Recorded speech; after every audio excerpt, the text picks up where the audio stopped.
Hello, everyone. Welcome back to Daily Earthquakes. Today is the 23rd of December, 2022. It's early here in Venezuela, and I want to report on a 5.8 earthquake in the Pacific Antarctic Ridge. I wanted to make a video about this, even though it's in the middle of nowhere.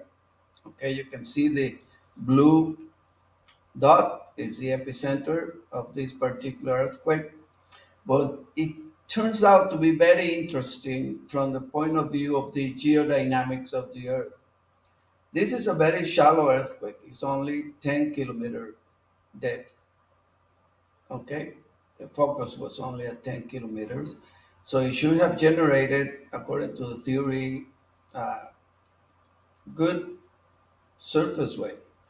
And let's look at some information from the USGS that is very interesting. Okay, as you can see here, this is the epicenter, and look at these historical earthquakes showing these tendencies. Very interesting. See, there is a northwest southeast trend type of tendency. We have New Zealand right over here, okay, to the north, and Antarctica down here. So the earthquake happened just in the middle of nowhere. But when I want to show you, let's travel with Google Earth a little bit. And here is Antarctica, here is New Zealand. And remember those cards in the middle of the ocean, transform faults? They are part of the geodynamic model of the Earth. So they are part of all the plate motion. And if you look at close here, all those events may be associated to those transform faults. So I assume that this particular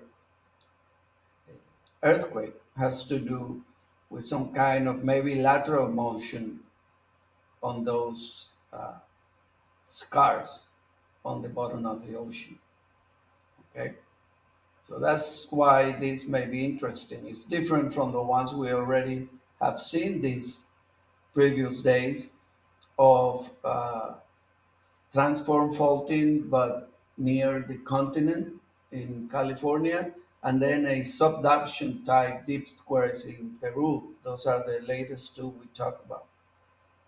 So with this in mind, let's look at some other data, which I want to show you always.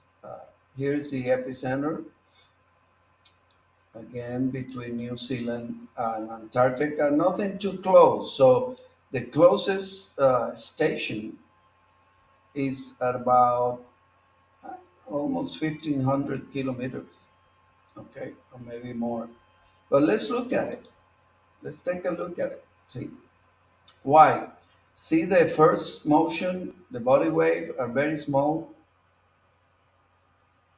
Let's take a look at a smaller scale for a moment. See, the body wave are very small, and but look at the surface wave component, very strong. Actually, if you look at the records, this is the vertical record, these are the two horizontals. See all all that motion in the vertical and one of the horizontal, that's primarily maybe Rayleigh wave, okay?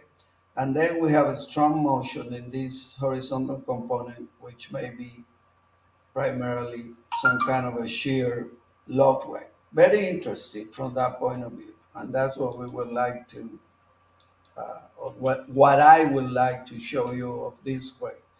This quake. There is not much information on the still published on the mechanism, so I will assume it has to do with this transform faulting. So it should be maybe some lateral movement. Would wait for that. If it's interesting, I will post it. So again, just want you to show you something from the academic point of view. I think this is interesting because it shows a different aspects of this complex geodynamic Earth motion. Okay? Well, for now, again, saludos por el mundo. We'll see you in the next big earthquake.